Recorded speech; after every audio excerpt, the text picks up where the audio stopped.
I don't ever, to me, knowing myself is knowing the kind of human being I want to be. Like, not necessarily knowing, okay, in 5 years, I'm going to have this house, I'm going to have this car, I'm going to have this job. Like, those are materialistic things. I understand that anybody can work to get those things. I understand that. What I mean by I found myself is like, when I'm talking to another person, I make it my absolute best for them to understand that I'm trying to listen to them, that I actually understand what they're telling me. Hmm.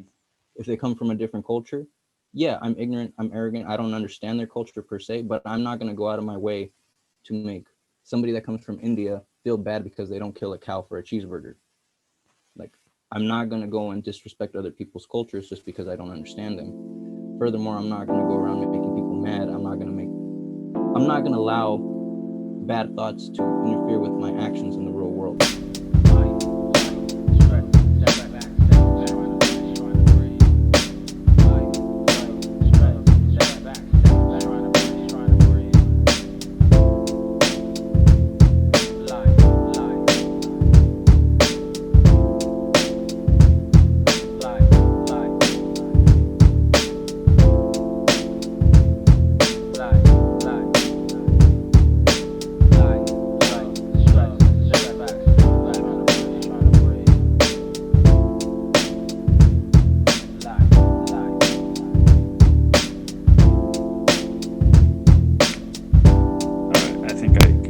Say something? Yeah, sure. How you been? Do you have the video or not? Yeah, I have the video. I can see you. I can't see you though. All right, hold on.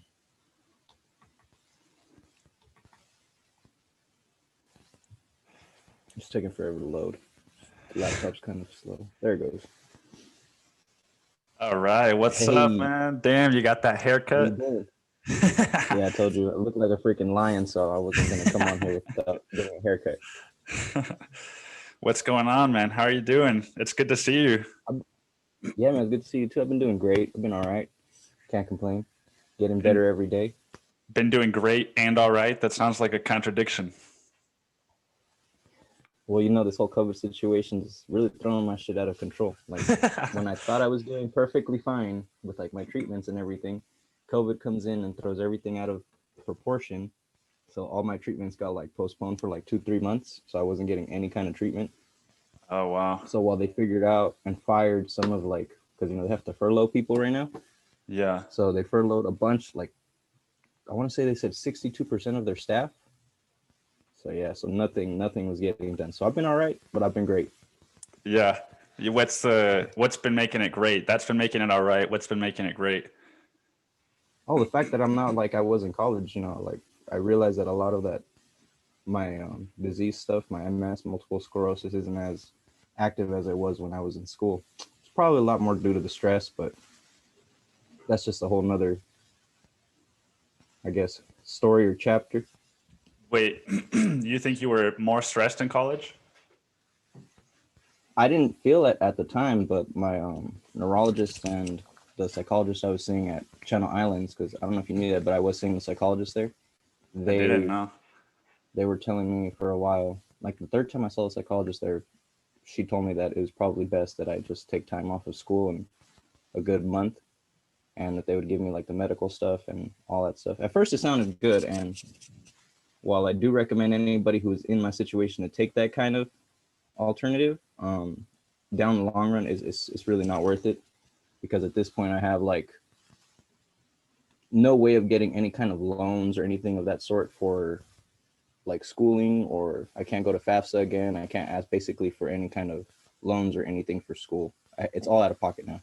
Why not? When I signed the disability waivers for I want to say it was the Board of Education, because they're the ones that contacted me. I got like letters in the mail from them and everything, and I thought it was kind of strange because I've never contacted them. So what happened was they gave me a bunch of information like telephone numbers, stuff like that, and I contacted an office in Washington, and they told me to basically wait a few more weeks, and that they would send me like a packet of information on like what would happen, what basically I was filling out, and all it was me stating that yes, like for the last few months I've been diagnosed with a specific disease, or a disease that can incapacitate my way of going about my day regularly. You know, waking up in the morning is not as simple for a lot of us that have this disease. Mm-hmm. And I remember, I know most of the times in college, you saw me, I wouldn't come out of my room. So it's a difficult process. And when I did think of signing it, the first thing that came to mind was is that they tell you directly, like in the first letter in bold letters, like if you go through with this is going to mess up your credit, like unfathomably. So at that point, I was like, how could it possibly mess up my credit more than what it probably will be already? So I ended up signing it. And as the years have gone by, like I've noticed, like it really did mess up my credit. I can't get an apartment. I think the only thing I was able to do was get a new cell phone, like on credit, and that was it. But everything else, it just completely wiped it clean. I don't understand why, like, acknowledging that you have a disability affects your credit negatively. It seems like that should be backwards. Yeah, well, from what I understood, and I do have all the paperwork, but it's just filed away. It's basically because I didn't have any form of like regular income throughout the year. They were like, okay, you're never going to be able to pay this, so we can pay it for you, but because those loans are on your credit score, on your like social number and all that stuff, it's going to affect your credit score negatively. But as the years progress and your loans finally do get cleared off from the taxpayer dollar, then that's when you can start up your credit again. So it's basically like a restart on credit. I see. Yeah. And so you haven't been able to rebuild that? Not currently, no. No. Dang. So you were going to a psychologist at Channel Islands. What was that like? I wish I would have been fucking seeing a psychologist. It's like, it would have helped me. It's frustrating to a degree because like I've told my parents and family members about it. Like a lot of the psychologists here, they have this idea that the way that they see things, the way psychology sees things, is it. And I specifically remember an incident in Channel Islands when I told the psychologist Professor Fleischer, I remember saying, but you guys don't account for biases. And he started laughing because he knew what I meant. But he said, okay, elaborate for the rest of the class. What are you trying to tell me? And I was like, a mom can have twins, but not love the other twin the same way. And he was like, yeah, you're right. And we don't account for it. And I got into a lot of, I don't want to say like arguments with the psychologist, but heated conversations.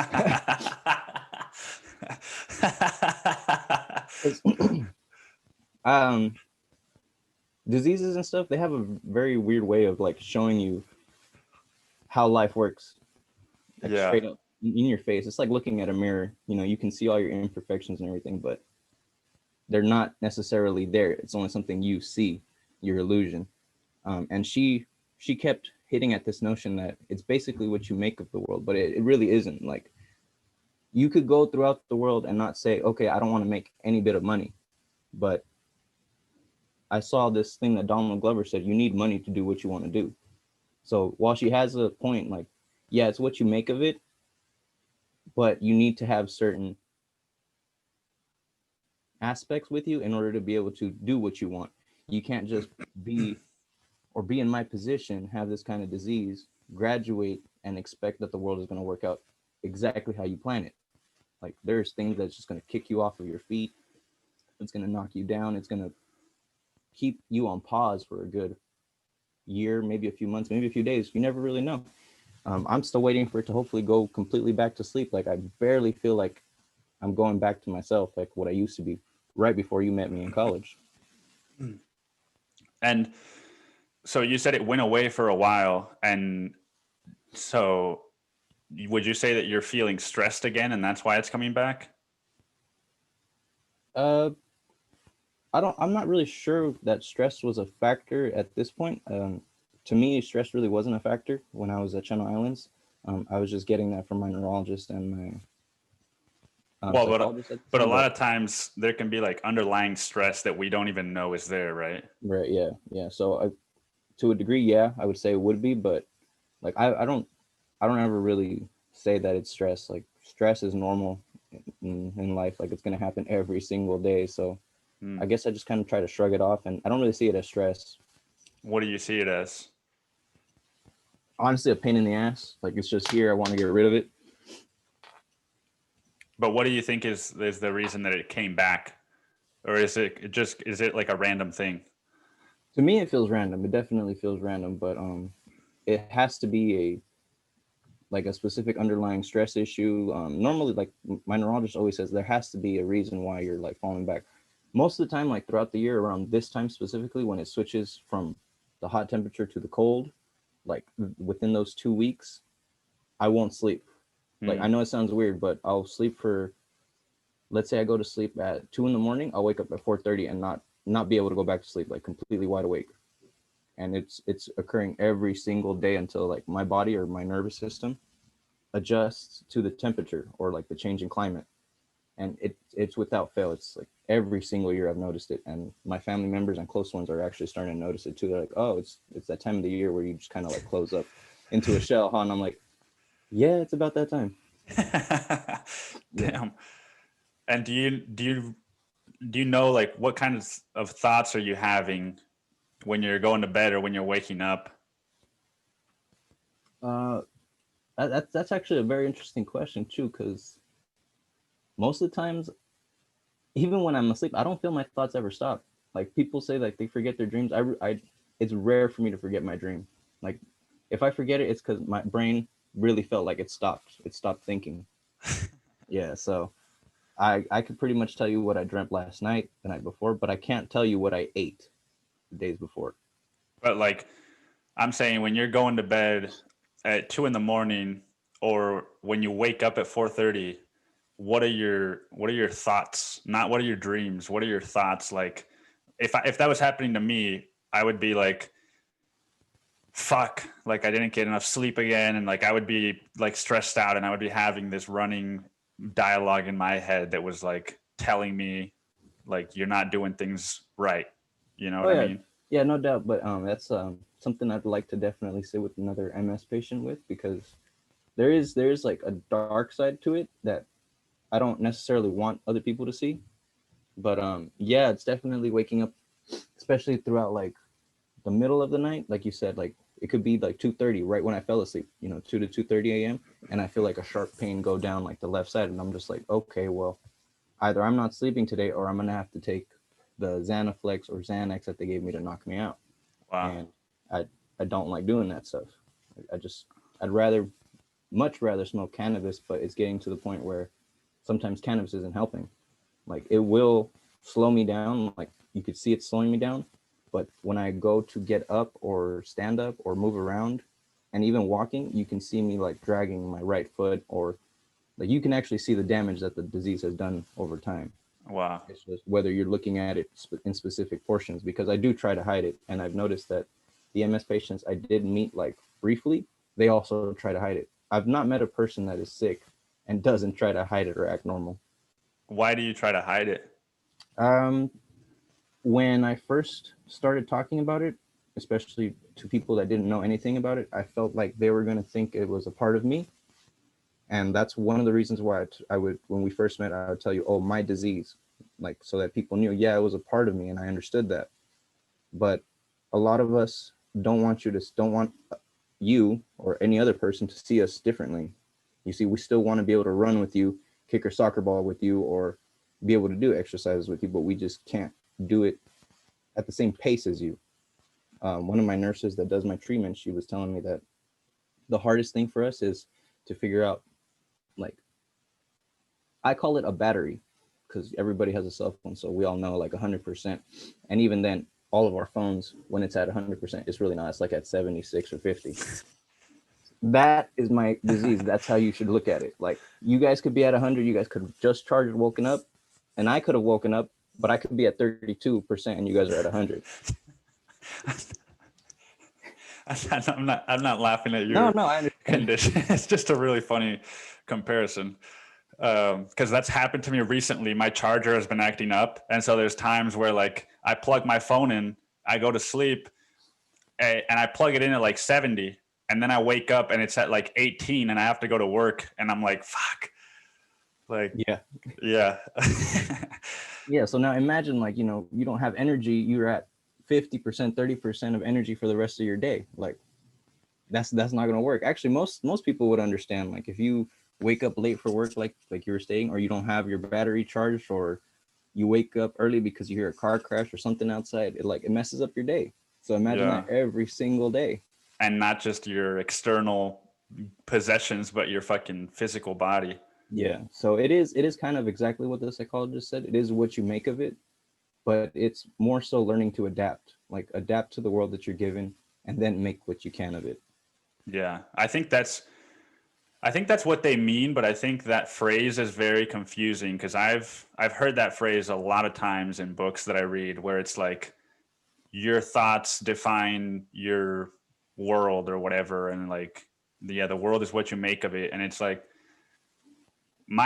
from my understanding it means, you know, if you believe, and this is just an example, but let's say you have an MS, if you believe that because you have MS, you can only do 10 things with your life, then you're only going to focus on those 10 things.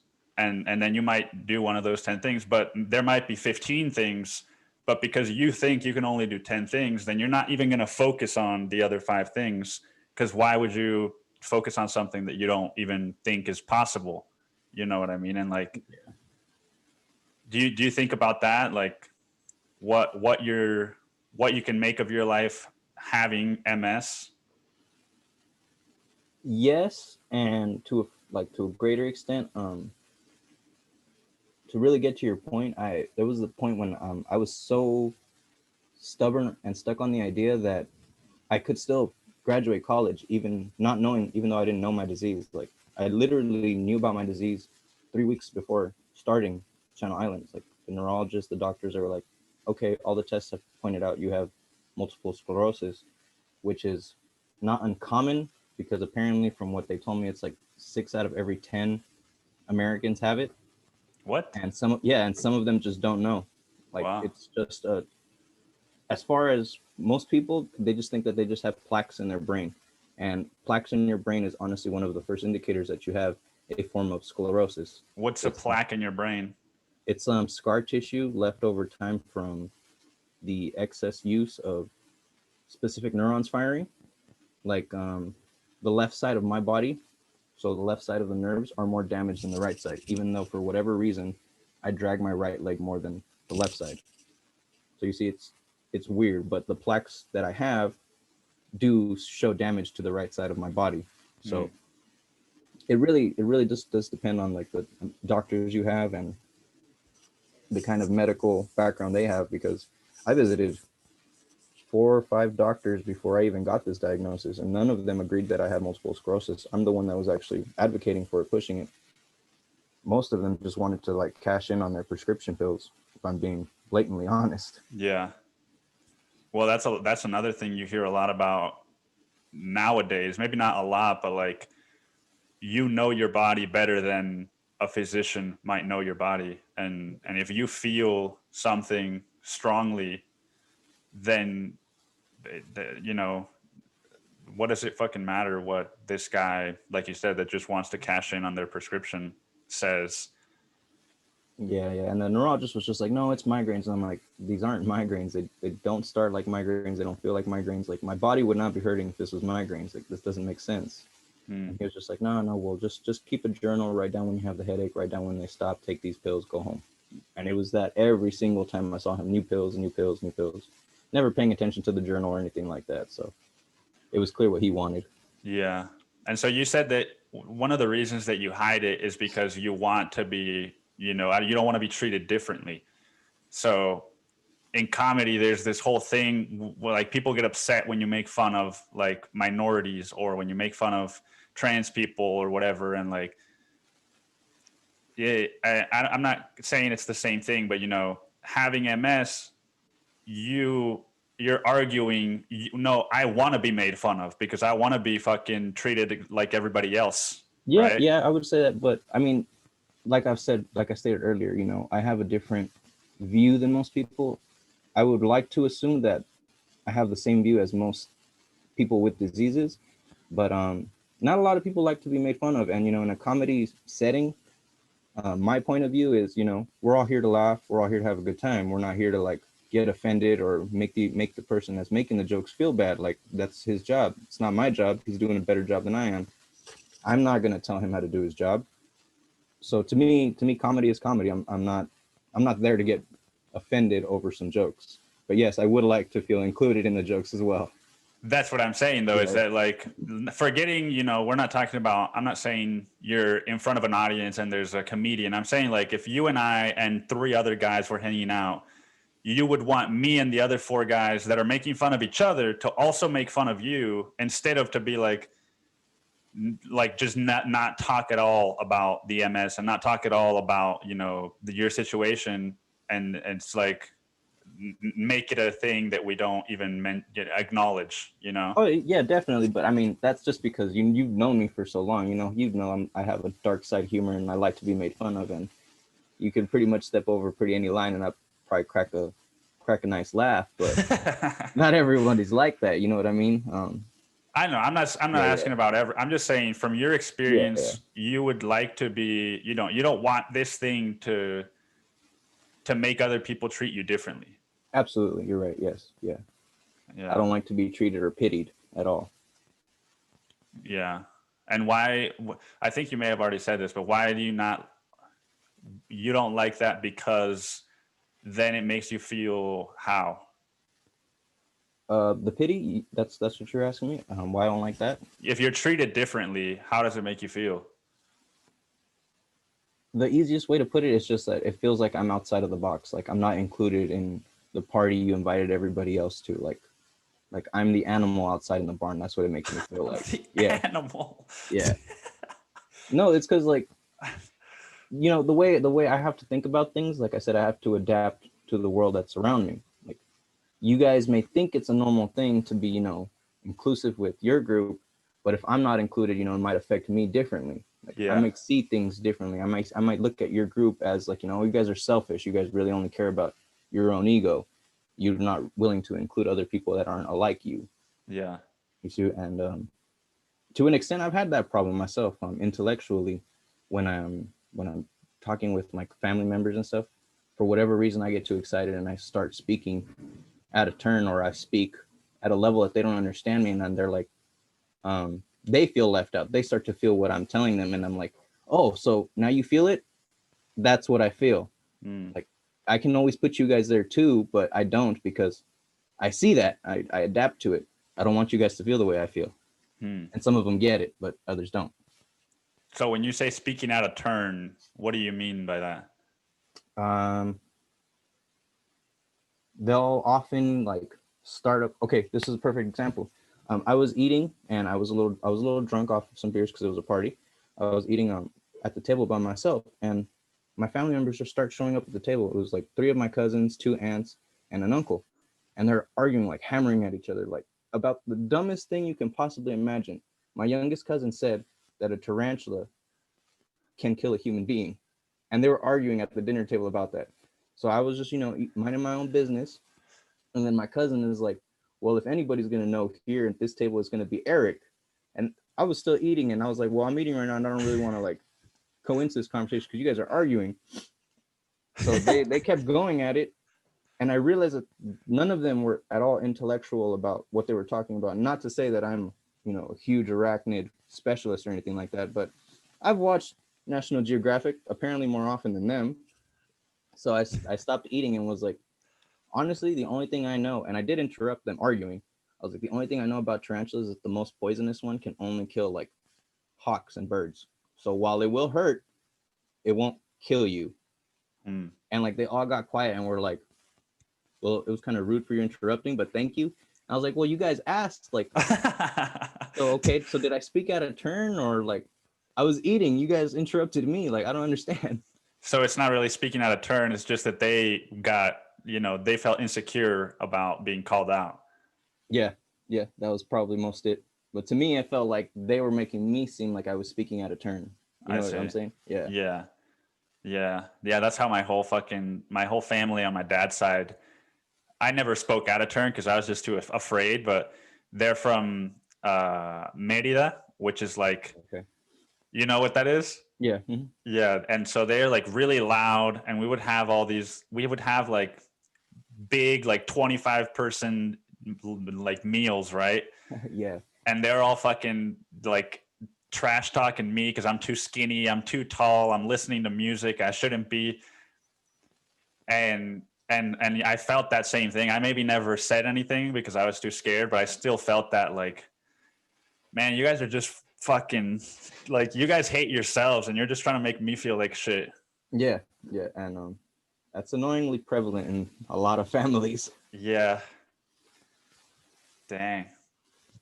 So how long did you stay at Channel Islands after I left? Because I did the first year, and then you stayed for how long? Yeah, you didn't stay the second year, huh? When I had the apartment. No. Okay, so I stayed. Let's see, you left right after the first year. Otherwise, it would have been our apartment. So I stayed there. I stayed there probably until March, March of the Of the following second term. year. The following Okay. term, yeah.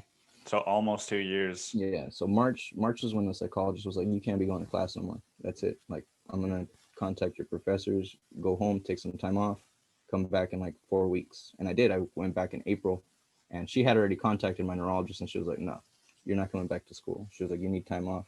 And then she Yeah. started telling me about all like the stuff. Which, didn't you tell me that you had to pay like a fine or something because you didn't return to school or some crap like that? Because I did. I had to pay fines and stuff. Yeah, I think I did. Well, not me, because at that time I was still a fucking child, and so my parents were taking care of it all. But I remember I had earned like a $5,000 scholarship from a thing that I wrote, Yeah. and I had to like turn it down. Oh, okay. And that was the reason that I was sad. I was like, "Fuck, dude, $5,000. Yeah. It's a lot of pizza. It's a lot of amechis." Dang, yeah. And I just want to go back to Camarillo just for the Mechis. Hopefully it's still open. Shit. Yeah, yeah. Pizza places seem to be doing all right. Yeah. There was another really good Mexican restaurant that I found right after you left too. I was like, damn, if only Nick would have been around. Because it wasn't that far from the train station too, so it was just like a walk across. I don't even remember there being a train station. You picked me up from there like twice. Where was it? It was On campus? no, it was off campus. It was by the town, the little town place. And I picked you up at where were you coming from? From here, from Ontario. Oh, I see. I thought you were going like downtown to buy some fucking weed. No, but that probably would have been a good idea. Yeah.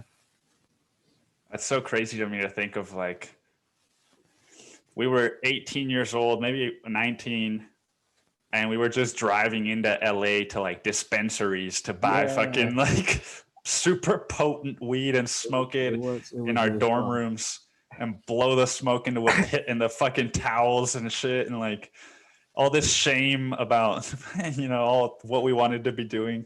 Not by which I recommend anybody doing. Do not smoke in the dorm rooms. It is a waste of time, and don't do it. I thought it was fun, but it was probably because it was in your dorm room, and so it was like not so much risk for me. It's better when you have an apartment, I'll tell you that definitely. But yeah, the dorm rooms, no, I don't ever recommend anybody doing anything that they shouldn't be in there, because it can come back and get you pretty bad. Yeah. Damn, you've become like the RA. You're like, no, not even that. Like, go ahead, do whatever the hell you want, but there's consequences to every action you do. And sometimes those consequences aren't worth those actions. Like, think about it. If a consequence is going to last you 2 years and the action only lasted you 3 to 5 minutes, was it worth it? If you get away with it, sometimes it is.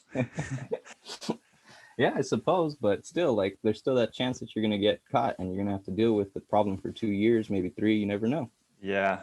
There's always that too. I've had a few. I had an interaction once. I don't think I told you because I didn't come back, but it was the summer right after our first year. I went to Mexico for the summer, and my friends and I, you had just like turned me on to weed full time. And so my friends and I, we were at a little reunion, and I was like, I need to smoke, dude. I need to like get high. And some of my friends wanted to. So we drove out to my old beach house, like no longer ours. And we parked in front of it.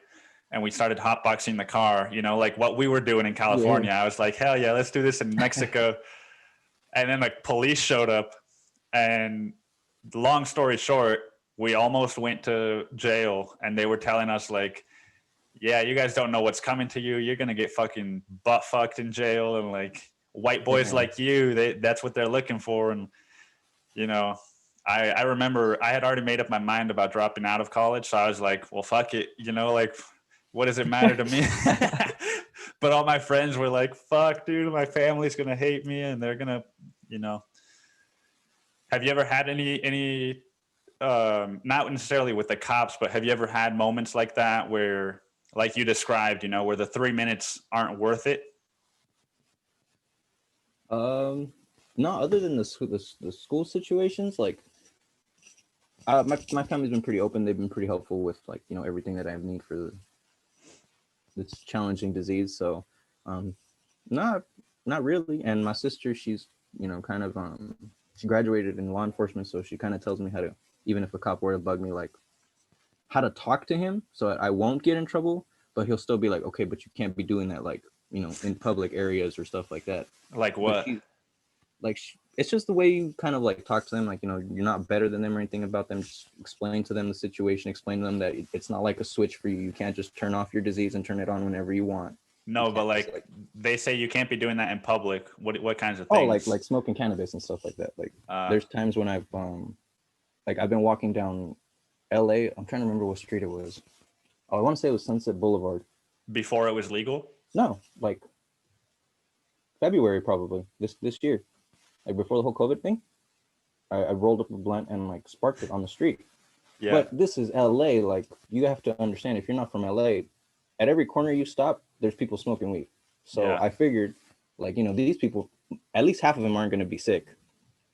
So I might as well if they are. And the cops were just walking by like nothing. So they didn't stop me. It was perfectly fine, I guess, for them. But why?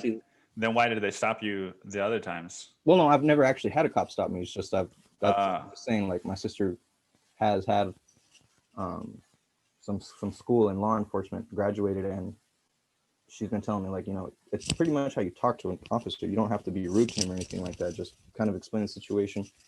Hey, if he doesn't give you a ticket, then you basically won. Like, you don't have to show up to court or nothing. That's all you basically want, right? And I was like, yeah, that's true. Yeah. So, and I've had situations too because I don't have a doctor's recommendation anymore for the marijuana because it's completely legal here, and paying $80 a year to get that seemed useless to me because I went to a dispensary one time and there was an Upland police officer there, and he ripped it up because he said that it looked tampered with. So why would I spend $80 a year if a police officer can just rip it up whenever he wants? Damn. Yeah. And did that piss you off? It did, yeah. But I had a copy that lady gave me. The doctor gave me 2 copies. So I was upset because he didn't do his job.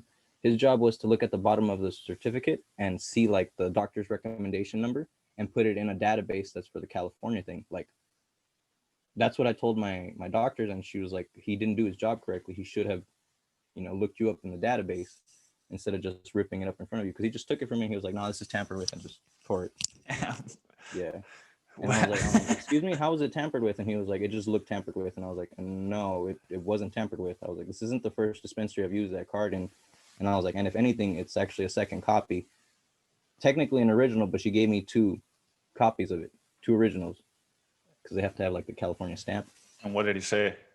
He just kind of looked at me and he was like, I'm just not gonna let you in. And I was like, all right, it's not like this is the only shop, you know, in the area. So I just left, went to another shop. I didn't even go back home to get the second doctor's recommendation. I went into the next shop like down the street and was like, hey man, this cop was being an asshole. And he was like, it's Upland PD, that's how they are. But so you still need some kind of identification to get into these dispensaries now that it's legal? Yeah, you need California's license, driver's license. Oh, but not like a doctor's recommendation. No, none of that. Yeah. And so you're growing. You could literally come to California. Yeah, I'm pretty sure we have laws that help you out, like with your state ID from Texas. Show it to them and they'll let you in as long as you're over 21. Yeah. That's all I need just to verify that you're over 21. Well, I don't smoke anymore, but. Yeah, all right. It's been almost a year. Almost a fucking year. And that's all you ever had smoked, like flower? You hadn't smoked anything else, like carts or anything like that? I smoked cartridges with my ex-girlfriend a lot. Okay. But that shit makes me sneeze Oh, like really? crazy. Yeah. Wow. Okay. You don't I don't remember know. what kind of carts you were using? Because some of them, a lot of them, over 80% of them, actually aren't THC and CBD. They have a lot of other pesticides and chemicals. Maybe So I got some of that. yeah, I noticed that because I was getting rashes like all over my arms, like hand, all over everywhere, just rashes. And I stopped smoking the carts and they went away. And then I tried it again, and yep, as soon as like I smoked it, like I started to feel itchy like on like the back of my hand, and I noticed them coming back. So I did I did a little bit of research, and I found out that like 80 to 86% of carts sold on the streets are not THC or CBD, which are the main chemicals that help your body feel what you Sold need to feel. on the streets. That sounds so fucking dirty.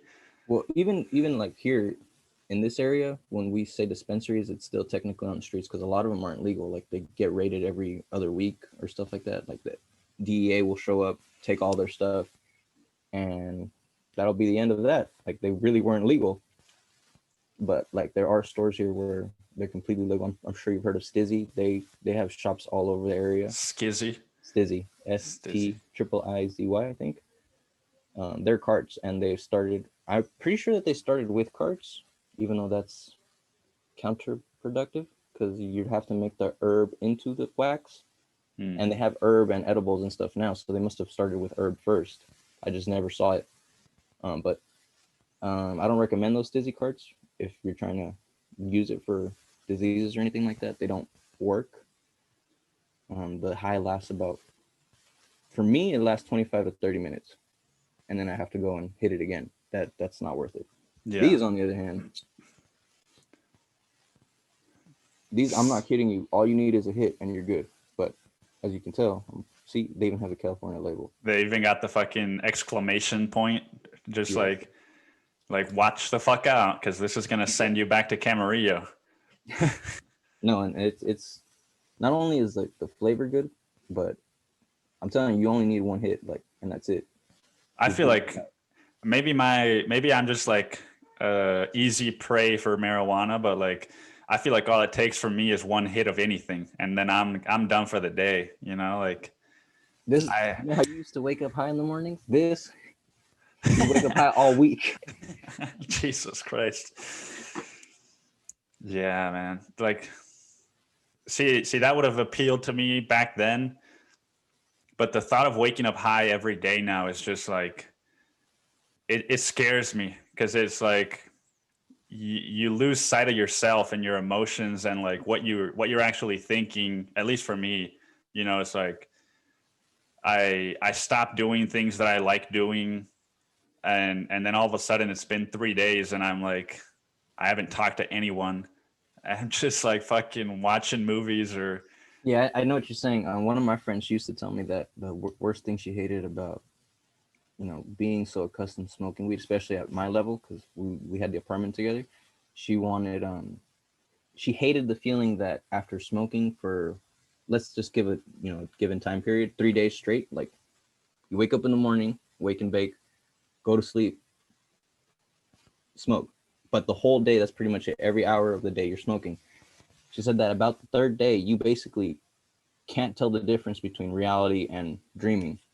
Like you can come up with a quick, dream in your head, like while you're awake, daydreaming, and you start to see the images and stuff. Like you start to actually 3D picture like your thoughts, and then somebody walks by and interrupts that 3D image, and you're like, "What just happened? Like, why did you walk past my thoughts? Why would you do something like that?" Not realizing that they can't see your thoughts that you were just seeing. Yeah. And she was always saying like, I sometimes can't smoke this much because I can't tell the difference between reality and a dream. And I completely understood that. I was like, okay, I see what you're saying. Yeah. That sounds like she was smoking fucking DMT or something. Well, Camarillo stuff was something else. It's some pretty potent stuff. All that stuff in Oxnard where they grow That's it true. up. That I remember I came home one time from over there and I had some Snow Monster OG, and see that I've never heard of that name here. And I remember my sister came up and she was like, "What's this?" And I was somewhere in the living room, and I remember she told me that she had hit it, and I couldn't talk to her. She was out. She was out. She said that was the worst experience she's had with it. Like, she was like stone cold. Like, you think stoned? That's what she was. Like, you couldn't speak to her. She was out. Yeah. She never smoked from then on out. She was like, no, it was just too potent. So yeah, that stuff over there was something else. You were smoking the good. And I was driving too. Yeah. I remember that shit. It was like my first year smoking for real, and I was like, I can drive too. I used to drink and drive. I remember that time that you almost killed us. That shit was funny. That shit was hysterical. I could not stop laughing. What time did I almost kill you? Well, it was that time that you were working at the country club, I think it was, when you saw the dude from 21 Jump Street. You know what I'm talking about? Yeah, the PE teacher. There you go. Yeah, that coach guy. It was, you came back from working there one night, and I was texting you if you wanted to smoke, but we were gonna have to go out to get the wraps because I already had the tree on me. But the wraps weren't too hard. The tree on me. Yeah, the wraps weren't too hard to get. You know, they were by the train station. Remember when that store where I pulled the door and it said use the other fucking door?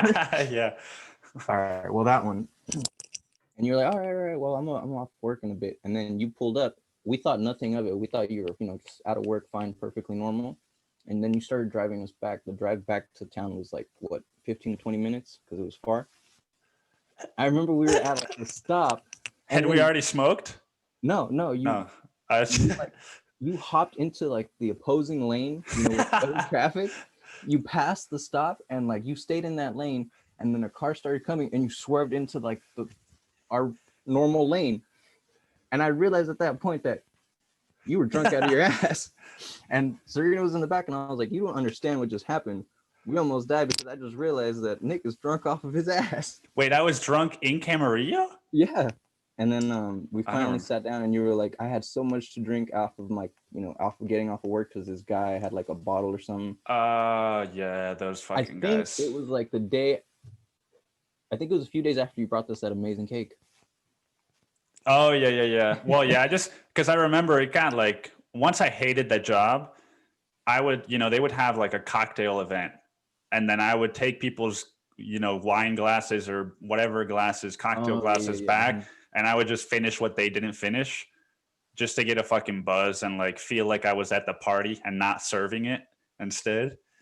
And so, yeah, it was probably one of those nights just like got but I don't remember that. I mean, obviously I was probably on something, but no. And then I think that was also the same night that we ended up staying at that spot and we all knocked out in the car, like fell asleep. And I woke up like right before the ass crack of dawn. I was like, Nick, Serena, get your ass up. We got to get back to school. Like the sun is about to come up. It's 5:45. Yeah. I romanticize those days, but I wouldn't want those days again when I'm just like fucking passed out in my car, dude, because I smoked too much weed and I'm like outside of a nursing home, just parked in the woods with the car running and just fucking playing like some Glass Animals shit. Like, yeah. Those are some good times. Yeah. Can you imagine if you could go back to, if you could just like have a VR kit or something and go back to that moment and like be in the car, but with your 25 or 26-year-old consciousness and just be like, yo, Nick, what's up? And like fucking see what was going through my head or what Serena's head or fucking your head. Like, yeah, definitely. I would have, that's something I've always actually pictured when I'm too baked, like what would be like to be able to speak to myself, like, especially with the disease and everything, like, or myself right before the disease, like just to let myself know, hey, you got some stuff coming and it's probably better that you worry about learning about it than jumping to conclusions. Like, don't get me wrong, like I've texted you before and told you, I'm glad that I did go to school because I got to meet you and I got to dorm with you and stuff like that. And the friendship that I was able to build with you was terrific. It's amazing. And I'm glad that I can still have conversations with you and talk to you. But to think, like, if I were to speak to myself, at 18, 19, tell myself, hey, don't go to college and risk missing out on some of like the coolest moments, like with you, with my other friends, people I don't want to mention for specific reasons, Yeah. but I mean, like, I don't know if I would have done things differently, Yeah. especially if I would have told myself, look, but if you do go, it'll be hands down the best probably 2 years of your life. Like, you decide. I'm still going to choose go to school. Like, no doubt. That's what I ended up choosing. Yeah. I think about that too, because like anytime somebody asks me, whenever I go on a date, right, they'll ask me like, oh, where'd you go to school? And I'll tell them where I went. And I'm like, but I only did 1 year. And they ask me why.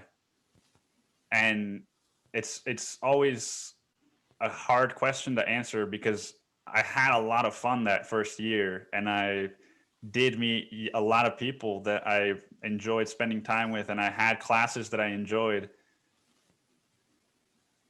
But I was also very unhappy in some ways, and I was also like self-sabotaging in some ways. And so it's like, Oh, yeah, I know that's self-sabotaging. Yeah, I got that. yeah. and and so it's just like sometimes I wish that I could have had that time of just going to fucking Walmart and buying like a 6-pack of Oreos and Coca-Cola and cup noodles and playing FIFA and just fucking no fucks given. In the hot pockets. And the hot pockets. Yeah. But but then it's also like I I also enjoyed my time in Austin those years that I didn't go to school. And it's like, fuck, I wish I could have had both. I wish Yeah. I could have had both things. I wish that my college was in Austin. That would have been like the peak. Yeah. No, I see what you're saying, because I've had moments where my family members, like, they were proud of me for at least trying to go to college, and they've talked to me about it. My cousins specifically. I remember one of my cousins, Brandon, he was like, "Hey, dude, just out of curiosity, what would your heaven be like?" I know, kind of off topic, but still, hold on. And I was like, "Really? Like, why would you ask me that?" And he was like, I'm curious to see what your kind of mindset would be like. What would your heaven be like?" And I was like, honestly, if you could like hop into my heaven and just like come and visit me, it would probably be my college, like CSU Channel Islands. And he was like, "What the heck? Like, why would it be a school, you nerd?" And I was like, "Dude, what you got to understand is that time set, like, it opened me up to a lot of different things that can happen. Like, you have no idea." I told him specifically, "Brandon, I would have wished that you, specifically you as a person, because I know how you are intellectually. You might not be as fast, but I know you're smart." I was like, "Had you gone with me, college would have been probably twice as fun. Like, because I would have been helping you. I would have taught you how to like study. I would have taught you how to research things, and you would have been helping me in ways that I don't know how you would have helped me. But you would have like woken up to something different, and maybe you would have liked it, maybe you wouldn't have. But I can guarantee you, it would have been a new experience." And he kind of liked what I described about him, and I was like, "And not just you, like my younger cousin Richard, he went to go visit my school. Like, he went to the dorm and went inside and everything, and I showed him Serena's room and everything. And he even said like, 'Man, I wish I would have worked harder.'" Yeah, like, I wish I would have worked harder too, because I really would have wanted to go to like UC Irvine or UC Riverside or something like that. Like, followed my friends from high school. But in high school, I was just tired of school. I didn't want to. Yeah. Honestly, I was burned out. I was taking honors classes. I was taking I honors was classes since like burned sixth out. grade. No, I totally relate. That's just a weird concept for a teenager to be burned out. Yeah. No, and like all of my family members, well, my cousins were telling me like, "Dude, you look tired. Like, how is it that every summer since fifth grade you have had homework? Like, that doesn't make sense." And I'm like, "I'm fucking sick and tired of school. Like, I should have my degree already. I don't understand this. I was taking algebra 2 and geometry in middle school. I don't understand how I went back to algebra 1 in high school, but it is what it is." Yeah. Yeah, man. What would your heaven be like? That's a good question. It's a good And fucking it question. really does stem from like, that idea that we all believe that hell is our hell. Like, we're going to be punished in the worst ways that we seem fit, but it ain't really like that. But who knows? Yeah. So I kind of liked his question. I was like, man, I love that question, but I don't think you're gonna like the answer.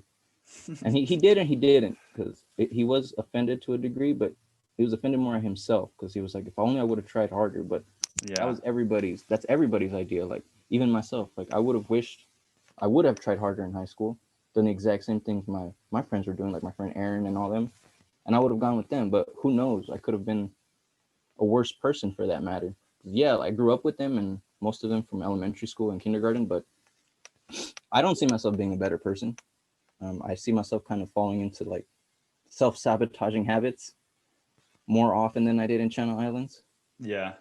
especially with their kind of peer pressure to a degree. But I think Channel Islands was like the perfect college for me. yeah, same Because because no, I didn't know anybody. Like I only knew Sharina and that was it. I mean, yeah, but also just like, you think of like those movies that show you LA in the 70s, and there's just, it gives you that feeling of like, this is slow moving, and it's also very like peaceful. And you could drive to LA 45 minutes away and then go Yep. out if you wanted to, but you couldn't do shit in Camarillo. Like, No, there wasn't anything. It was just farms. yeah. I'd grown up on a farm. Yeah. Uh, and it's like a beautiful campus, and like you go to the cafeteria and you see all these beautiful women that you're intimidated to talk to, Intimidated. and somehow it makes you feel like at least I'm surrounded by them, like as if that matters, right? No, yeah, and to Maybe make you weren't intimidated, but I was. I don't know. No, there was times because you like for people that don't understand and are gonna watch this, like we were around Malibu, Calabasas, Thousand Oaks, and all. So all those rich kids, like they flocked to that area. Yeah. The school was cheap. It wasn't that far. It was a nice campus. The And it classes were was small. 60% women. Yeah, so like you guys got to understand, like there was a lot of women there, and Nick has a point. Like you said, self-sabotaging, but um, yeah, the whole Channel Islands thing, I do miss it a lot. I wake up most often some mornings and I still dream like, oh, I'm gonna wake up in my dorm, or I'm gonna go bug Nick in this morning, and it turns out I'm not at Channel Islands anymore. And I can't easily bug you unless I'm gonna bug you through text. Yeah. I always enjoy your texts. Sometimes I get them and I'm just like, this guy's on some he's having a trip right now. Like, Yeah, yeah, especially with like the homegrown stuff that I've been growing recently. Like I've figured out how to make the chemicals inside it stronger, and I text some of my friends and I'm like, dude, where the hell are you getting your stuff? Like, just tell me where you're getting your stuff so I can go buy some. I'm like, nah, it's the shit I'm growing, and they're like, oh, okay. But yeah. What do you, actually, go ahead. I did just remember I did have another friend that went with me to Channel Islands, but like I rarely saw her there, and she did graduate. But so I did know two people at Channel Islands, so I wasn't as alone per se as you were. I always had somebody to turn to. Yeah. Well, I feel like you and I mean, we met the first day because we were in the same room, and I feel like we became friends pretty quickly. Yeah. And that, like, I think as long as you have one friend, then it's like, all right, things are going to be fine. And then you meet other people and you're like, oh yeah, this is, because I was afraid. I don't know how to make friends. I still don't know how to make friends. And by the time I left, all of a sudden, I was getting texts from people that were like, hey, where are you? And I was like, I have friends. oh yeah, I was like, oh fuck, I didn't know I needed to let people know that I dropped out of college. Like, that's how bad of a friend I was back then. Is just that, like, I was so self-absorbed. I asked Lena this question when she was on the podcast, but I'm curious to see what you would say. Like, what was I like when we were in college? That's I've actually been reflecting on that a lot. Like, no, because and if I do forget to answer, so remind me. There's times like when I'm like I said this earlier, I wake up in the morning and I'm like, I'm gonna go bug Nick because it still feels like we've maintained our friendship for so long that nothing really has changed. And to a weirder extent, I've told a lot of my friends that I haven't seen since I started college to now. They're like, hey man, you haven't really changed much. you're still kind of the same Eric I remember from when we graduated from high school. And I was like, well, to answer your question, not yours, but my friends, is I think I had found myself a long time ago. Like I knew what I was happy with. I knew what I wanted. I know what I want, even though my disease sometimes keeps me from it. And I'm not looking to hurt anybody or do anything to offend anybody. Like it's just me. And I'm aware that sometimes my ego hops out. But to answer your question, like who you were, to me, the only thing I see different in you is that you're starting to not wake up, but accept a lot of the problems that we had as teenagers. Hmm. A lot of the issues that you and I may have had or discussed in college, I see that they're not becoming more of an issue to you anymore, that you're more open and speaking about things now. To not get into specific names, like our roommate, I know you remember we had a specific talk about not our roommate, but the situation. And I'm glad that, I don't know if that talk specifically had any help for you, but I'm glad that it helped you resolve whatever it is that was bothering your mindset to help you seek what you wanted to find out. You know what I'm saying? I don't remember that specific issue, but I'm trying to remember, like, and I don't give a fuck. Like I none of these people are gonna listen to this. Well, you never know. Jesse might. Jesse might. He's well, yeah. If you share it with him, so it was about Jesse or it was No, about it was about Eddie. Eddie. Yeah, it was about Eddie. Remember, it was about Yeah. Eddie and like your dad and like how you grew up and stuff like that. And we weren't really talking. It was just you more like expressing your mindset and how you had grown up. But to me, it was like you unlocking the door and opening it so you could step through and see whether or not you wanted that kind of lifestyle, you liked it, or just didn't like it, or you just were indifferent about it. Do you remember what I was saying? Yeah, it had a lot to do with how your dad raised you to, in a sense, despise homosexuality and stuff like that. Also, you were kind of going into how your books lately have been discussing the indifference between love with your parents and your mom and your father. But at that time, it seemed like you were very closed about those particular topics. Was that something we talked about after college, or was this during No, it was college? during college. We were in your dorm. Okay. Yeah, Okay. we were in your dorm.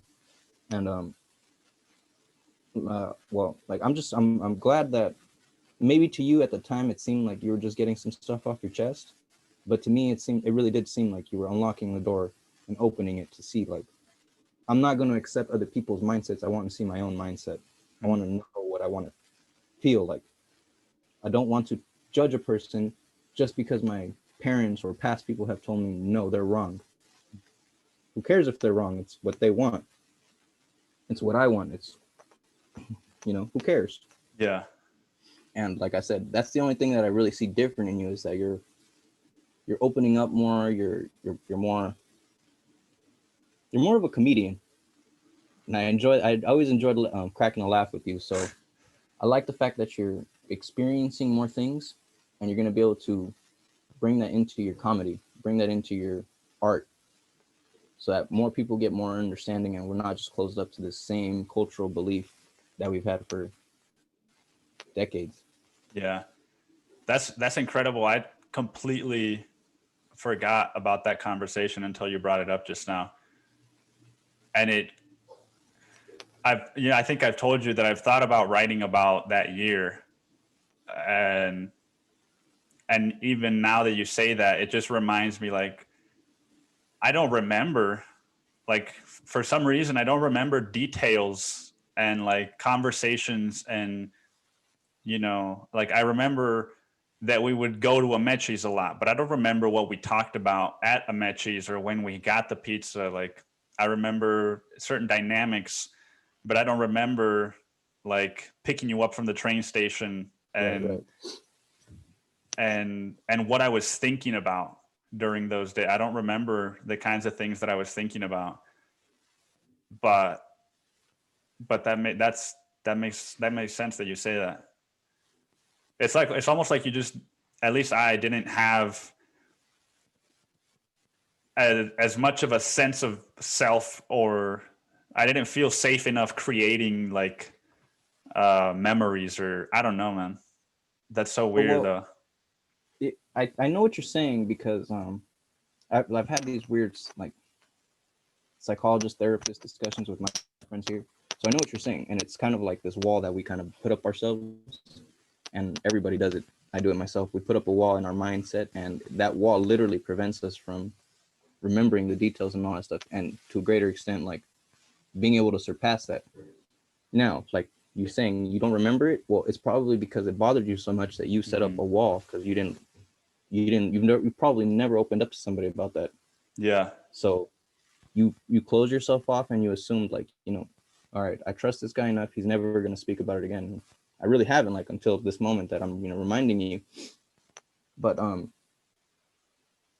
yeah, I almost lost my train of thought. Yeah, Well, the reason I say that, like, it's weird to me that I don't remember is because on one hand, like I said, that year was, it was a lot of fun and it did feel sort of like safe in a way. But on the other hand, there's this whole other side to that year that only I knew about.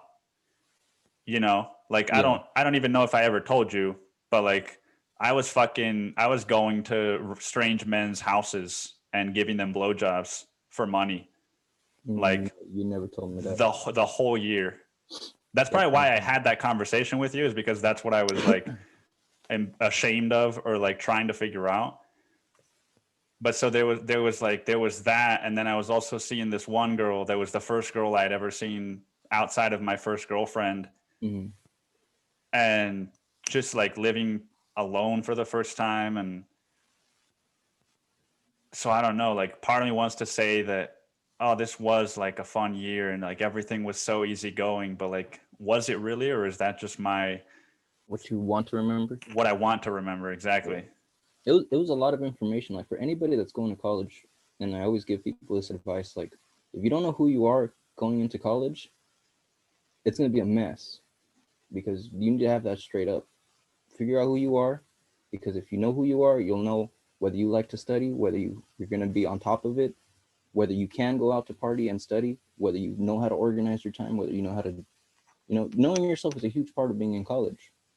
And as your viewers, they can see, like, not knowing yourself can lead to way too much information, to the point that you don't even remember, like, did that happen this year or was that another year?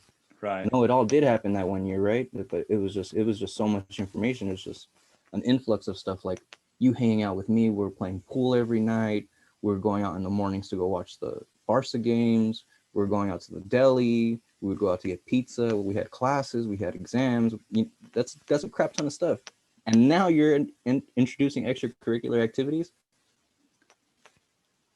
Yeah, I could see why a side of your mind wanted to leave it behind. Yeah. So I completely understand that point. Did you have like, or when you go back, do you have, because you said that that would be your heaven, do you have things that you think maybe like, well, what was so heavenly about that? Like, what about this thing, or what about this? Like, things that you were struggling with at the time that maybe made the year a little bit harder than you remember it. The only thing that made it hard was, like I said, organizing. Like, I knew who I was, but I also knew my bad habits, and I knew that with those bad habits, like, there's only so much time in the day. You either choose the bad habits or you choose the good habits. You're not gonna get both. Yeah, you could probably squeeze in 15 minutes, but 15 minutes isn't gonna get you 3 chapters in. I Yeah. don't care what anybody says. I know how to read books. Like I said, I've been taking honors classes since 6th grade. Like, trust me, you're not gonna get all that information in. I know people that have eidetic memories, they don't get that information in. Yeah.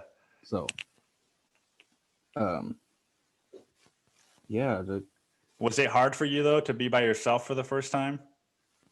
no, I found it thrilling. Like, that's the one thing that I did find, to answer your question. I wasn't scared or anything like that. Nothing terrified me about being alone. It actually excited me, and I think a weird thing about that was that when I was very young, I used to go to Mexico a lot with my dad, and this was Zacatecas, and I do remember one instance that's like very memorable. Those damn memories that everybody fears and makes us remember the weakest part of us. I remember crying and I didn't want to leave home because my mom was going to stay by over here by herself. It was going to be me and my sister and my dad in Mexico. I remember crying and crying, but we didn't. He did end up taking me by force because there was no way my mom could take care of me here. She had to work. Mm. So that entire month that I was without her, like I kind of felt free because my dad wasn't necessarily around all the time in Mexico. He would be doing his own things and stuff. And you know how Mexico, or at least you used to know how Mexico was. Back in the day, you could be 6 years old and walk around and not have any problem. Now you're white, you're 6 years old, you're probably not going to be seen again. Yeah. But that freedom, when I went to CI and fell asleep there the first night, knowing that nobody was at a hotel, a few miles away from me or anything like that, that I was completely alone, I did feel like a form of, a little bit of scared, but the excitement overtook it immediately. Like, yeah, nobody's here, but nobody's here for you to ask for permission. You literally can do whatever you want. I don't know if you remember, but there was a time that I ditched my public speaking class to go to University of Hollywood. Yeah. And I was just like, fuck this. And I left like at 11 in the morning and came back like around, I don't know, 6 something. So see, that's what I mean by self-sabotaging and those bad habits. Like I knew myself. I knew I should have gone to class, but knowing myself, I knew that the professor wasn't going to be there because he had told us that we were going to have a sub that day and that we were just going to be researching our topics. And my topic was already researched and done. I don't want to be 3 hours in class just staring at a screen. Like, come on, man. Like I did my work when I was supposed to. Do you think that in a way you need to leave that comfortable space and go find this sort of chaos in order to really find yourself? Not so much you specifically, Yeah. but just like the general you. Yes, although that would kind of contradict what I've been saying because like I said, you should know yourself before you go to college. But what's to say that being in college isn't the only time you've been by yourself, and you have to be by yourself to learn who you really are. So it does contradict itself, but like literally, How do you know yourself by the age of 18 though? okay. Nobody knows who they are at 18. You might have an idea. All right, well, this is how I would know. I don't ever, to me, knowing myself is knowing the kind of human being I want to be. Like, not necessarily knowing, okay, in 5 years, I'm going to have this house, I'm going to have this car, I'm going to have this job. Like, those are materialistic things. I understand that anybody can work to get those things. I understand that. What I mean by I found myself is like, when I'm talking to another person, I make it my absolute best for them to understand that I'm trying to listen to them, that I actually understand what they're telling me. If they come from a different culture, yeah, I'm ignorant, I'm arrogant, I don't understand their culture per se, but I'm not going to go out of my way to make somebody that comes from India feel bad because they don't kill a cow for a cheeseburger. Like, I'm not going to go and disrespect other people's cultures just because I don't understand them. Furthermore, I'm not going to go around making people mad. I'm not going to allow bad thoughts to interfere with my actions in the real world. I'm not going to have other people think negatively of me because I wouldn't think negatively of them. Each person here is as positive as the next. Whether the next person isn't positive, that's on them. But I try to see them in the same view as I see everybody else. I had this situation with Serena the other day where we were at a wine shop getting some bottles of liquor, and the person at the register attended me, and it was a normal conversation. How's your day? How you doing? Good. Here's your money. Here's your stuff. Have a good day. We walked out, and Serena was like, "Didn't you notice?" And I was like, "Notice what?" And she was like, "The person that attended you was a trans." And I was like, "Okay." And she was like, "How come you never noticed that stuff?" And I remember telling her, it's like, because to me, I don't see people differently. Like, if they want to feel like they're a woman, okay, good for them. Like, how's your day? I'm not gonna make you feel bad because of how you look or what you are or what you want to be. nor do I care like what they look like in that moment. All that matters to me is that, hey, you're a human, we're interacting, thank you, have a good day. Like, And you feel like you knew that at 18? Yeah, I knew that without a doubt. I had no problems with homosexuality. I had no problems with trans. Like, to me, none of that stuff is like, me. Like, it's not me, but it doesn't affect me either, nor do I want other people to feel bad or be treated indifferently just because of their preference. That's theirs. That's their idea. That's their mentality. Yeah. That's amazing, man. I feel like I wish I was more like that in some ways. Because I think to a large extent, Nick, my family kind of built me up like that. Not in the way like, here's this piece of Lego, we're building you so you could be this model citizen. Like, no, like I've been saying, like, I've been seeing the world around me. I've seen what I can do. I adapt to it. I grab the pieces that I see the best pieces in people, and I'm like, this piece will work well with me. Like, when people need help, I'll be there if I can, but I don't expect people to help me when I need help, because I know sometimes I can't help myself. What do you think your parents did that helped you become that person? Well, it's not just even my parents, it's like my family and like as a whole. Or your like family. My uncle, like, you can't call him, like, let's say, you're out on the freeway like at 3:30 in the morning. You call him and he lives out like way in Rialto. It's about 40 minutes from here. You call him, he's there in 20 minutes. And I'm not kidding you, he's there in 20 minutes, like, to help you out. So you see, that's the kind of like, I'll take this Lego piece. I want to help out people that are there for me whenever I possibly can. Or like my parents, like they told me since we were probably about 9, 10, my sister included, we don't care what your sexual preference is. We're gonna love you regardless. That piece of the puzzle, that Lego piece, I grabbed it and put it somewhere else. Like, I don't care what another human loves or doesn't love. Like, a human is a human. They deserve the same kind of respect. See, so it was all those little pieces that I guess you can say love kind of helped mold me. But in reality, there was a lot of hate growing up too. Like, there was a lot of animosity between family members, a lot of, this person said this person stole that. Like, it was just like any other family problems. So it's just really picking and choosing, like, okay, I see the best in you, I'll hold that best in you. And when you see the best, that best part come out of me, I'm gonna tell you, well, I learned it from you. All that bad that you sometimes project, that one piece, I got it from you. I learned it from you. And like the few times that I've told people that, they're like, are you serious? And I've had moments where my friends are like, Eric, I learned that from you. And I'm like, oh, really? And I feel proud to an extent. I feel like I'm learning a lot from you right now. That's crazy, because I've been watching your podcast, and I do feel like a lot of the people you've had on your podcast tell you this and have told you what I was telling you about, like, opening the door, unlocking the door. You know what I'm saying? Like, I saw the podcast you had. I don't remember his name, but you had him on him recently, and he was telling you about how you shouldn't hide away from that specific situation. I think it was with your father that you guys were talking. I watched a lot of your with Philip. Yes, with Philip, and he was telling you that stuff, and that's kind of what I wanted to hit on too, because I did feel what he was telling you, and I did feel like it was like specifically to you because of what the conversations we've had in college, because of what we've talked about.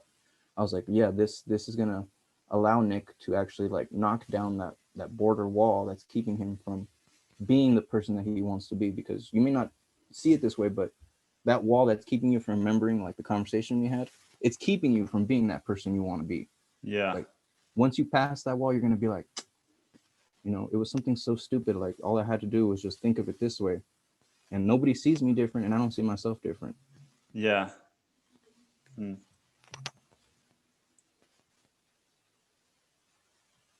That's crazy. Yeah. But how have you been? I feel like I'm the one that's basically been talking the whole time. I love talking to you. Like, it's great. How you been? No, I mean, this is like, not that I had low expectations, but this is like a lot more. I guess I thought this was going to be a lot more of just like bullshitting. Yeah. And it's actually, it's made me think a lot. Yeah.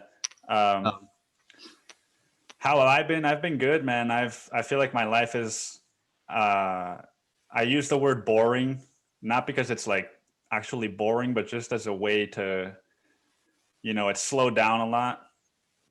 Yeah.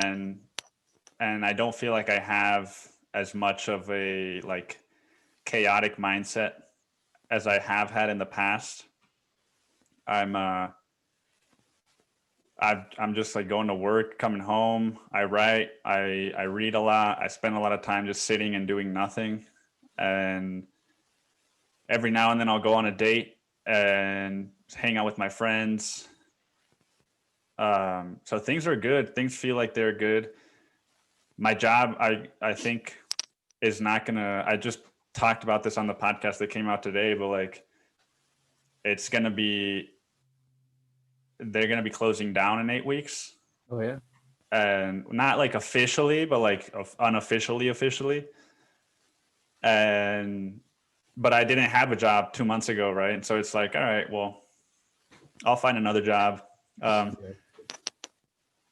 And I am going to Cancun in 2 weeks. So I'm excited about that. I'm also nervous, right, to talk to my dad about all these things. And because it's one thing to talk to somebody like you about it, or somebody, there's somebody that can understand, somebody that can at least have an open mind, or somebody that has no fucking clue what you're talking about.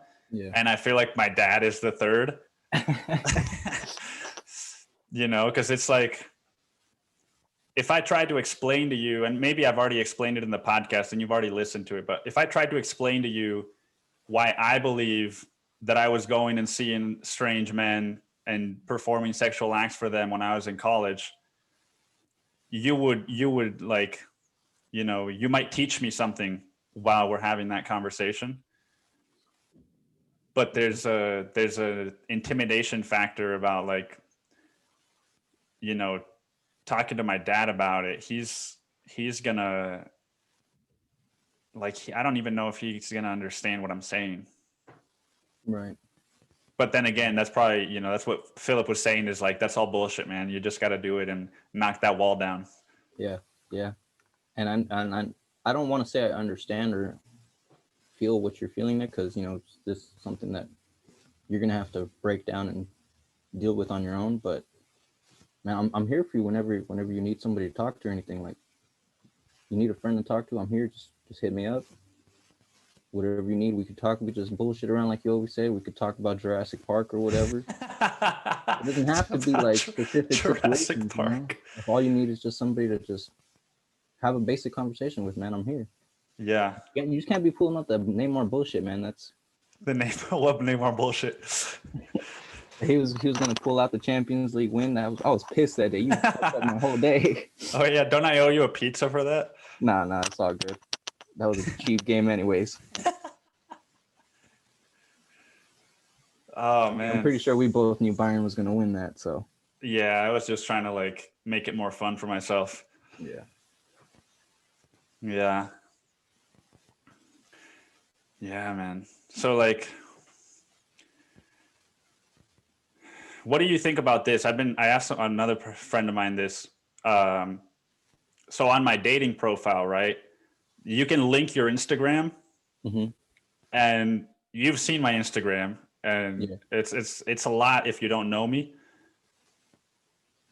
Do you think that, like, I didn't have it linked for the longest time because I was like, I'd rather that these people learn this from me, or at least that they get to know who I am before they learn all this stuff and see if they like me as a person. Right. But then I was like, well, this is a big part of my life though. And I feel like I'm hiding it if I don't link it. Okay. Because they could just fucking Google my name and they'll find it. Yeah. And a lot of people do that and then they don't want to go out with me. And so I linked it for a little bit. And then my other friend that I talked to said that, like, well, but you're not giving them a chance to get to know you. What do you think about that? Like, do you think I should leave it linked and just fucking some girl looks at my profile and it's like me making stupid jokes on my podcast about fucking whatever, or like talking about my sexuality or my shame or whatever? And or do you think it's like, nah, here's what I look like, and let's meet up and let's get to know each other before you learn about all this dark shit? I think, and I think you have the answer to your question already, but since you're looking for my answer is, what do you want? What do you want to be? Like, do you want to be an upfront person? Do you want to feel like you're hiding stuff all the time? Like, what is it you actually want? Because if we're being very honest, society, people, outside from you, they're always going to want more than what you're giving them. Trust me. So be an open book if you want to be an open book, but when they're done reading your book, they're going to want to know more. Or they might not want to know anything more about me or at that, all. Yeah. Who knows what society wants? Who knows what the person, you're with? At the end of the day, what matters is what's important to you. Like, is it important for you, for other people to see you as a whole person? Like, the stuff you do, the art you make? Because what you do is art, whether you see it that way or not. Writing is art. This podcast stuff is an art. It's a form of art. Do you want them to see the whole Nick? Or do you want them to see the piece that I got to see in college, but that isn't complete?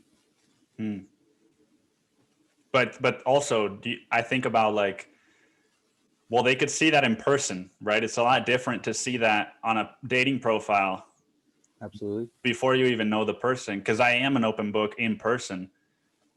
But it's like, if I was fucking like, if I was looking at your profile, if you had a dating profile and I was a woman that was looking to settle down or that was looking to find a long-term partner, and I looked at your profile and it was like, 6 pictures of you, whatever, standing with friends. And then it was like your Instagram. And let's say that on your Instagram, it was like all these medical appointments for MS and all this bullshit, like that you're dealing with. I would be like, fuck, man, that sounds like a lot.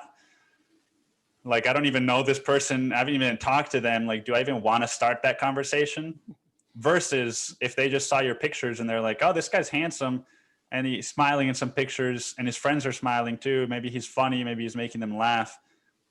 And then they meet you and say on the second or third date, they find out about the thing with MS, but they find out about it the way that you've talked about it on the podcast today. That's a lot different, and sometimes I don't know how much of it is like, well, I don't want to feel like I'm lying, and how much of it is, well, maybe I just want people to see my whole self so that they don't even have to enter my world and I can just remain in my shell and remain safe. Coming from experience, from somebody that hides in the shell for 2 weeks every year, like that doesn't really ever look good to anybody. Like, I've missed so many birthdays and birthday parties, and the only thing that they ever remember is like, what happened? Where's Eric? Like, they don't necessarily remember like, hey, I have problems I got to deal with like every single day for the rest of my life. Now, going back to the dating profile thing, if I were to like start up a dating profile and put in that I had MS and all that stuff, like, if I am looking for somebody to be with long term, I want that person to understand the illusion of social media, the illusion of the internet is a time frame that you get to see me at a specific time of day. You don't see me 24 hours a day through a screen. Like, I have a lot going on every single day, not just doctor's appointments and stuff like that, but I have to go get blood work, other exams, MRI, stuff like that. So if I'm looking for a serious,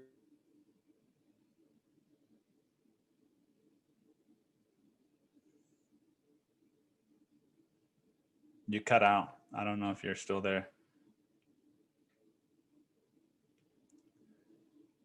You're about to give me the wisdom of the gods, and now you cut out. kind of like catfishing. Wait. You cut out. You said the illusion of social media. If I'm looking for somebody that wants to be, go back to that part of what you were saying. So 30 seconds ago. All right. The illusion of social media, it's not necessarily the 24 hours of the day with me. You still with me? All right. So just because you see one snapshot of me on a dating website doesn't mean that's me 24/7, 365 days of the year, right? There are important things in my life that happen on a daily basis, on a regular basis, that if I'm looking for a serious relationship on a dating website, dating profile, and it's a very serious relationship, I better put like, hey, this is the kind of stuff that I deal with on a daily basis. This is basically what you're going to see. If you're going to want a relationship with me, this is what it's like. But then again, I don't know if I would be okay with it, like on a dating website, to just be like, oh, well, I have him, as if you're not okay with it, then keep going. You know what I mean? But I would feel like if I'm looking for a serious relationship online, if I don't say that, then I'm already starting off lying. That's just how I feel. Yeah. Because I'm hiding a specific important piece of me from them. Yeah. But also you don't want it to feel like, you know, when you say, this is what it's going to be like to be with me, it's like, well, no, that's what it's going to be like to be with you sometimes. But a lot of the other times it might be fun. It might be conversations like the one you and I are having right now. It might be a lot of other things. And so it's not as easy to make those things come across on a dating profile. And so I don't know, to me, it's like, you know, the dating profile is just like fucking, are you physically attracted to me? Yes or no? Okay, then let's meet in person so that we can see if there is more than a physical attraction. And so it's like, am I trying to give them too much to fucking like dissect? And yeah, it could be. You know, that's always another problem too. Like, how much is too much information? Because you are, like you said, you are an open book, and your social media is an open book. So to put that in there, it might be sometimes a little bit too much for people to like be able to chew. You know what I'm saying? yeah. And because sometimes even I'm like, okay, I've read a good few pages of Nick's book today. I'm gonna go at it again tomorrow. This is a lot of information. Even for somebody that knows you, dude, like it's a lot of info. It's a lot of stuff you're going through. It's a lot Yeah. of mental changes and emotional changes that sometimes even weighs down on the reader. Like if you start to think of yourself in that aspect or in that perspective, you're like, I can't say I understand this person, but I'm starting to see what he was experiencing. Yeah. Yeah, it's crazy. It's crazy. So you said you're reading the book, or that was a while ago? No, it was a while ago. That The was a book while that you ago. sent me a while ago. I mean, I still have it on my What book did I send you?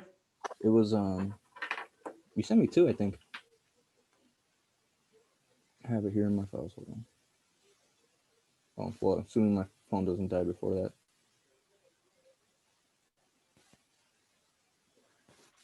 And you said you were going back to Cancun, right? 2 weeks. Yeah. Is that for pleasure? No, it's for business with my dad. Unfinished business.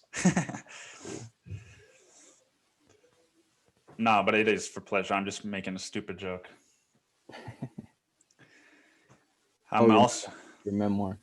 You read that one all the way through? Yeah. Damn. And then So what the memoir, and then it says that it also has We All Wear Masks on here. So I guess you sent me two. Oh, that is the memoir. Oh, okay. Okay.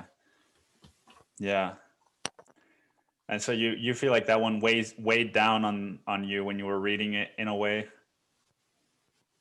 It weighed down on me, Nick, because I know you personally, like from the conversations that we've had, you know, from you know, when I got to really meet you and stuff, like that's when it weighed down on me. Like I felt to a degree that we had kind of drifted, and you weren't, I don't want to say comfortable, but maybe that is the right word. You weren't comfortable speaking to me about it, and I felt a little thrown back because I was like, oh, like there isn't something that I wouldn't discuss with you. Like, I don't know, maybe it's just that kind of friendship that we were able to build over time. But I feel like if there was anything you'd ask me, I'd be like, yeah, I'll tell you. Like, what do you want to know? I'll let you know. But even then, like, you know, there's certain things that even if you were to ask me, I wouldn't tell you when there's an audience. Right. There's just some stuff that I'd rather keep to myself because, especially if it involves other people, I don't want there to be drama. Yeah. Yeah. No, I had one of my close friends from early childhood. She tried to read the book too. And she told me like she just couldn't get past the second chapter because it was like, she wanted to be able to take care of the Nick that she was reading about. And I got that. I got that feeling a lot too. Yeah. yeah. Yeah. So I understand her her her view of that, because, like I said, it felt to me like when I was reading it that not that I had lost you, but that I had lost, or that you had felt that our friendship was lost because because I didn't reach out in that time. Or... But then again, I didn't reach out to you either, so that just goes to say how much of a friend I was to you. Like, yeah, sure, a hey, a hi, how you doing, goes a long way, but still, like, it wasn't like me calling you up and be like, hey Nick, how you doing today? You all right? Right, but you also can't take on that responsibility because it's always it's up to the person that's going through it to talk to somebody about it. Yeah, that's true too. But I'm so curious because I've always been curious about how would I react, how would I feel if somebody that I knew wrote a memoir and I got to read it. I think this, well, what is it really you would be looking for in the memoir? Would you be comparing and contrasting like your life to that life, or would it be like, okay, I'm gonna sit down and I'm gonna read this book specifically to learn about this person? Like, how would it be for you if I knew the person? Yeah, if you knew the person, would you be comparing and contrasting your life to theirs? How would that work? I would like to think that I would just be reading it to learn about an experience that they wanted to share with me, that might also help me in some way to learn about myself. Right. So like there was this girl that I went out with for like a month, and we had a lot of these conversations about like sharing your truth and not being ashamed and whatnot. And then a few weeks after we stopped seeing each other, she made her first post on social media about something that she was really ashamed of, that she had only told a few people. And as I was reading it, I mean, again, she's not like a longtime friend, so it's different. But as I was reading it, I was joyful inside and like, good for her, like, because I understand how difficult it is to talk about these things, even when it's not public, right? Like, I didn't reach out to you because it was difficult for me, because I didn't feel like it was like I was worth your time or I was worth anyone's time. And so when I see somebody that does finally break through that, it's like, fucking good for you. This is amazing, and it's also good for other people. But I don't know. Maybe it's different than, say, if like my brother wrote a memoir. I see. Yeah. Mm-hmm. That definitely goes back to what I asked. Yeah. Yeah, but I don't know that it would be though, because I feel like anything in my life, anyone in my life that wrote a memoir, I feel like I would have already known, sort of like, yeah, I knew that was going to come out eventually. Like you and me, we're not mentioning one thing, and you and I both know what it is. If you were to write a memoir, I would know that, like, I already knew that shit about you, and I already, like, whatever darkness you have, I already have some kind of an idea that there is that darkness in you, and maybe it'll come out, maybe it won't, but I wouldn't be surprised, I think. And maybe that's why it was hard to read mine, is because I did somehow manage to like keep it somewhat secret, right? Right. Yeah. And I like how you said that darkness inside you, because yeah, that's something that we all kind of have, and it's more important that you understand that that breakthrough is like an accomplishment for a person, not you comparing and contrasting my life with that person's memoir. Like, no, you understand because of your memoir, because of the stuff that you've been through, that those emotions, those feelings that you finally get the guts, the courage to write down and let that dark monster speak, but in controlled words. Like, it's different. It hurts. It hurts you while you're writing. Yeah. And it even hurts while you're speaking, because sometimes, and I can speak from personal, like you said, you might know that, a little bit of shadow in the back of my mindset, but when I would speak to Serena about it, like, she would not be having it. And this is a relationship that I had with her for almost 8 years. and she had nothing of it. She never wanted to hear like the dark side of me ever speak. Like there were times where it would be like a simple like word, like just a simple joke, a simple, comment. And I'm gonna go as far as saying it, even though it could give me some heat on the internet. But it's sometimes, and like I said, I don't care what other people's sexual preferences are. It's just like in the moment, I'm just joking. I'm just trying to be funny, and if it offends you, I'm sorry. But there's oftentimes like on Netflix shows or stuff, for whatever reason, Netflix thinks that they have to have a gay couple in every show, and like I find that funny because I know that narratively they're just trying to make people feel included. Right. So when I'm watching a show with Serena or somebody else and I see two gay couples making out, just because the show is doing it for them to get views, I will go and say gay, like gay, and and I understand, like, okay, you can get offended by it. You can, that's your choice. But do you understand that the people that are creating the show are simply using your culture, your background, your sexual preference to make you feel included so that they can get more views? Do you understand that? Like they're not doing it for you. They're doing Right. it for themselves. Like if you don't understand that dark aspect of my brain that understands the world, I don't know what to tell you. Like And it's also, it's also just, even if there isn't all of that explanation about why you said it, it's also just fucking funny to me if you say gay when like, and it's literally just like quiet, just two guys making out, and we're quiet in the living room. I'm just like gay, yeah, and it's it's not just, just two guys. It's like two it's women, it's two aliens. It timing. could be anything. It could be anything. It's the timing of it that's Yeah. funny too. Yeah. And the context of the situation. And yeah, like my brother, dude, I think I told this story on the podcast, but my brother and I, when we were maybe I was like 9 and he was 13, and we used to go to California for vacations. We went to a movie by ourselves, and in the commercials before the movie, Yeah. not the trailers for the movies, but just the commercials, there was this commercial where they showed you all these kids and then celebrities talking about them. And then Jennifer Aniston pops up at the end and she says something like, "You see all these kids right here? These are all very beautiful souls and they all have cancer." And my brother and I just started dying laughing in the theater. Like, because they pulled the fucking switcheroo on you. You're like looking at these kids that are all happy, and then you're like, oh fuck, these kids are all gonna die. Yeah. And nobody else was laughing, but like, does it make us bad people that we were laughing at that? No, like you just fucking you laughter is a uncontrollable response. Yeah, I remember that too. In college, you'd be laughing for like crazy marketing schemes like that too. And I remember like Serena too. She'd look at you and I'm like, relax. It's funny, okay? It's funny. Like I know you're offended, but it's funny. Yeah. And Yeah, man.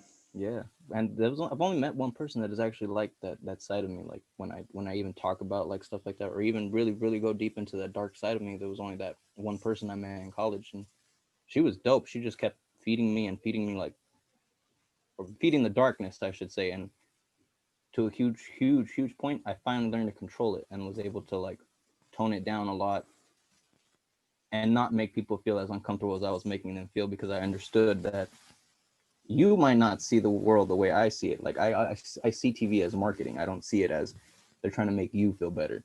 Right. Yeah. Yeah, But they're just other trying people to. don't see it like that. They worship the television. They worship everything that comes out of Fox or ABC. Like I get it. I understand. Yeah. Yeah. No, that's actually one of the things that is on one of my goals is to just stop watching YouTube. I don't know You if I'd know. stop watching YouTube, but Oh, you don't think YouTube is television. marketing? No, I definitely believe so. But television, like I've completely stopped. Like I'll watch the news occasionally for like 15 minutes, but it's no better news than I can get off of my phone or off of YouTube, or Yeah. like actual television programming like ABC, Univision, channels that just are Univision. broadcasted regularly. Like no, we're not doing that. What do you watch on YouTube? On YouTube, I stay listening to music like that. The music I sent you the other day. I'm always listening to new That's stuff. A lot of my sister and my cousins have been telling me that I'm probably gonna end up being some sort of music producer because of all the freaking music I listen to. mm, And I'll watch have you heard of like the infographic show? And there's this guy that I've been watching a lot. Maybe you would probably like to have him on your podcast. He's a pretty cool guy. I've talked to him a few times. His name is what's the heck is his name? I'll probably like send you a link to his stuff. He's he also likes to talk about things like this on podcasts, but I met him through his YouTube channel, Comic Books. And you know how I am with like my Marvel and all that stuff. I'm a huge geek when it comes to that kind of stuff, and more so because of the videos I've been able to watch on him.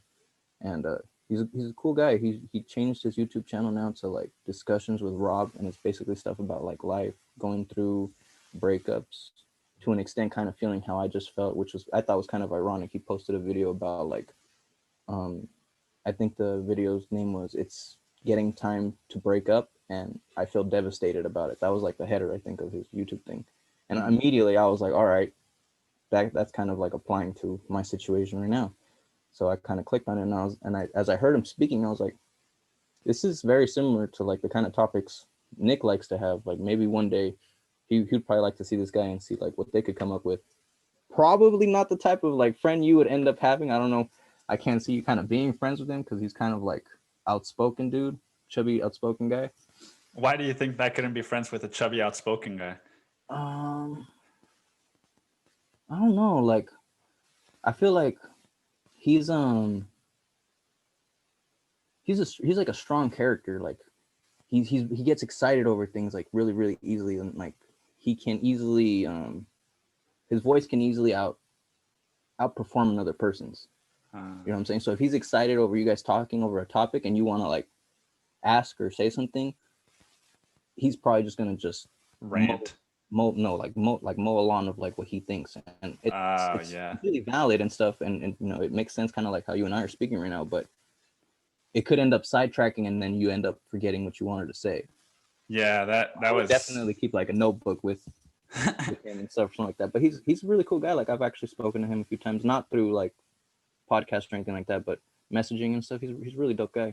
Yeah, it's funny you say that because my last girlfriend, she was a little bit like that. You know, like we would like Kanye West released an album once, maybe like 2 years ago, and one of the songs with Kid Cudi for the singles, they talked about Donald Trump, right? Mm-hmm. And we listened to the album, and she asked me like, what did you think of it?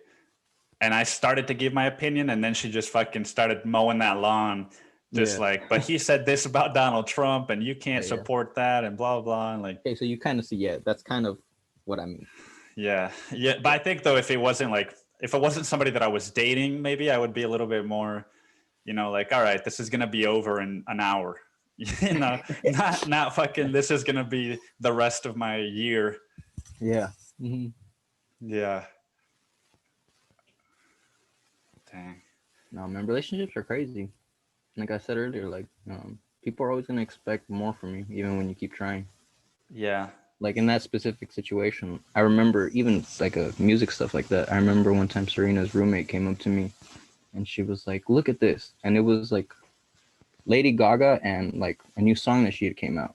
Now nobody knows this. Most people do not know this. I know you don't know this. The only person that did was Serena. I'm a huge Lady Gaga fan. Like I like all of her music. I'm serious. I'm dead serious. All of her music.